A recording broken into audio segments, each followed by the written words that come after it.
UGC net के syllabus में उपन्यास मैला आंचल लगा हुआ है, जिसका आज मैं चर्चा करने जा रहा हूँ। मैला आंचल उपन्यासकार इसका फणीश्वर नाथ रेणु है। प्रकाशन वर्ष 1954 ईस्वी को 9 अगस्त समता प्रकाशन द्वारा हुआ है।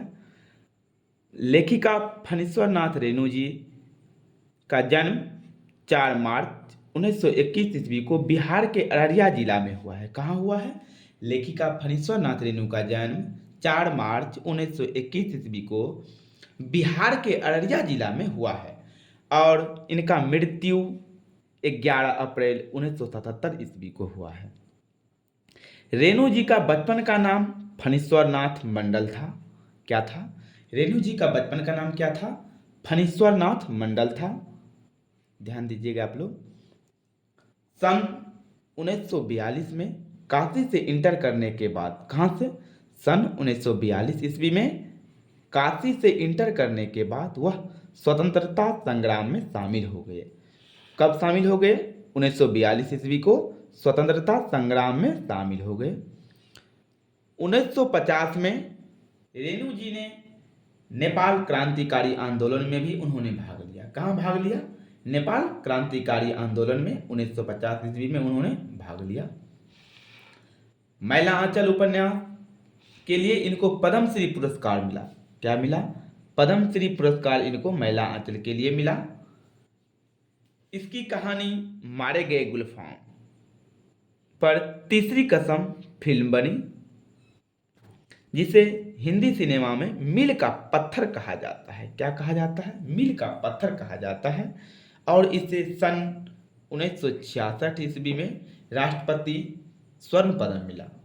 ये मोस्ट इम्पोर्टेंट है। क्या है मोस्ट इम्पोर्टेंट? आप देख लीजिए।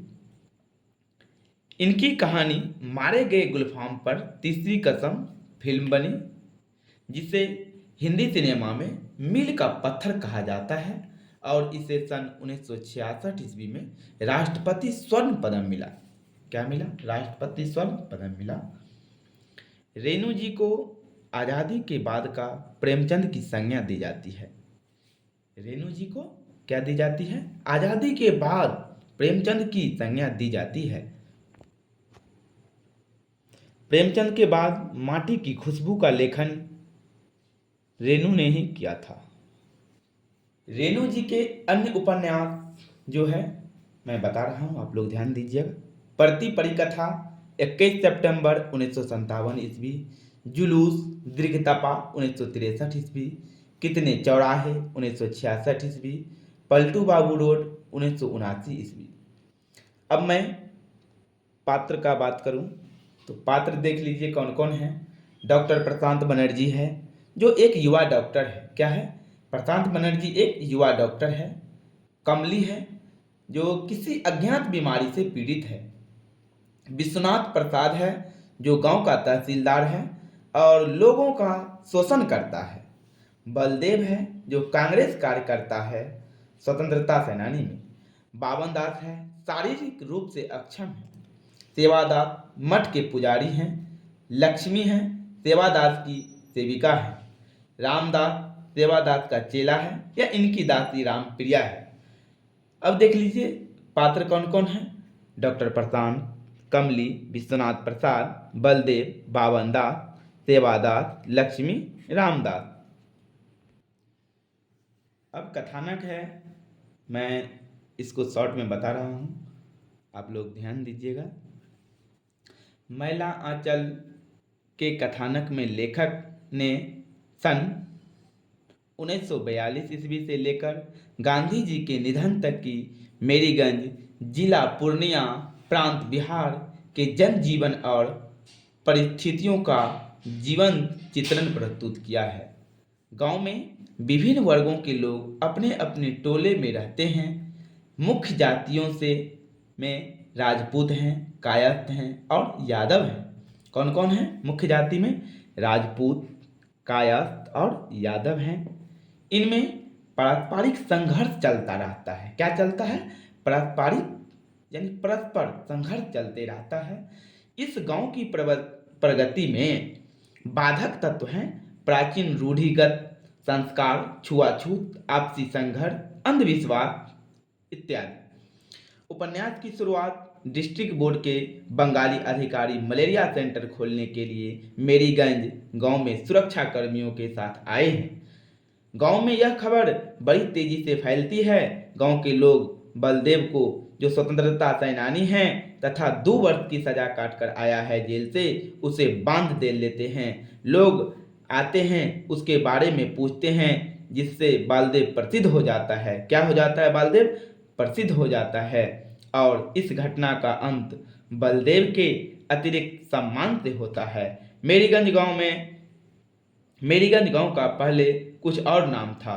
20वीं सदी के शुरुआत में ही नील की खेती के लिए अंग्रेज इस गांव आए और जंगलों को काटकर साफ मैदान में तब्दील कर दिया। WG मार्टिन अंग्रेजी अधिकारी ने गांव में एक कोठी बनवाई और गांव का नाम अपनी पत्नी के नाम पर मेरीगंज रख दिया।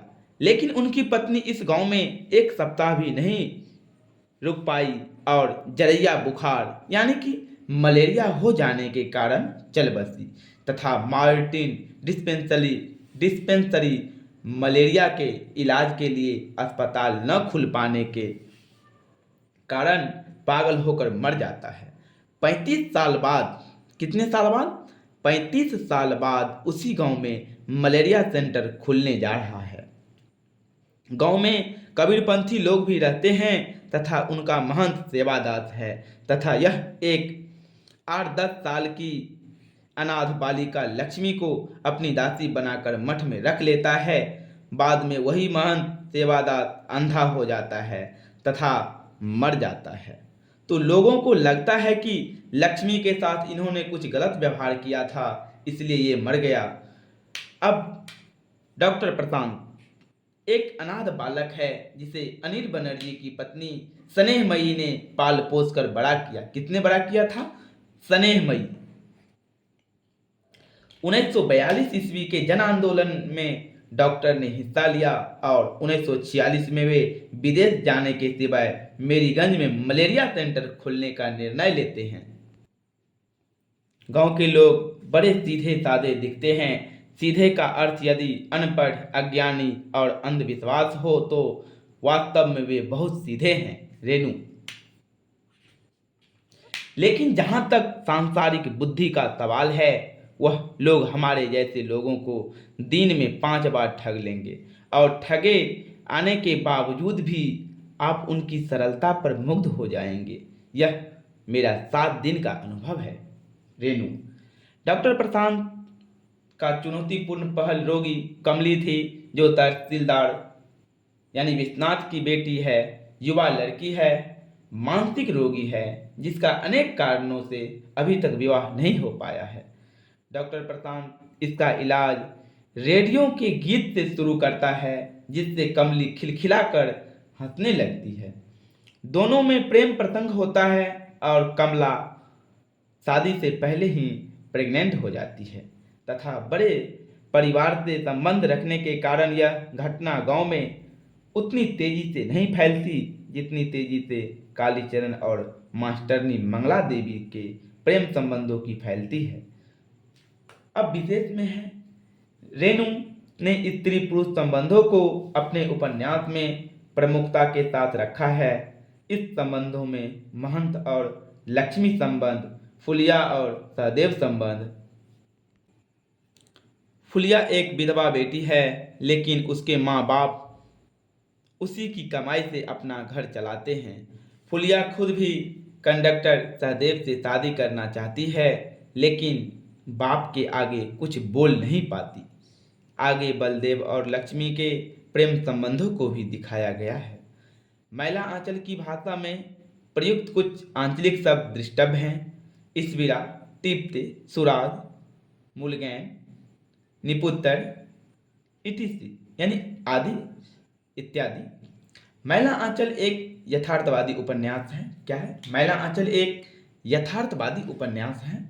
इस उपन्यास की सबसे बड़ी विशेषता यह है कि इसका नायक कोई व्यक्ति नहीं, अपितु पूरा का पूरा अंचल इसका नायक है।